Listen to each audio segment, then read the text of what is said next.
கோவர்தனகிரி மலை.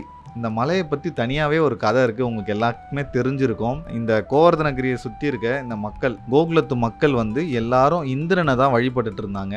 ஒரு முறை கிருஷ்ணர் எதுக்கு இந்திரனுக்கு வழிபடுறீங்க? இந்த கோவர்தன மலையால தான் நம்மளுக்கு மழை கிடைக்குது. நம்ம ஆடு மாடுகள் இங்க மேயுது. அதனால தான் நம்மளுக்கு பால் கிடைக்குது. எல்லா நல்லதுமே நம்ம இந்த மலையினால தான் நம்மளுக்கு கிடைக்குது. இந்த கோவர்தன மலையை நம்மளோட சாமியா கும்பிடுவோம் அப்படின்னு சொல்லி கிருஷ்ணர் சொல்லுவாரு. அதை கேட்டுட்டு அந்த மக்கள் மலையை கும்பிடுவாங்க. அதை பார்த்துட்டு இந்திரனுக்கு கோவம் அது எப்படி என்ன வணங்காம ஒரு மலையை வணங்கலாம் அப்படின்னு சொல்லி மழையாலையும் புயலாலையும் இடி மின்னல் கொடுத்து அந்த நகரத்தையே அழிக்கணும்னு தாக்குறாரு.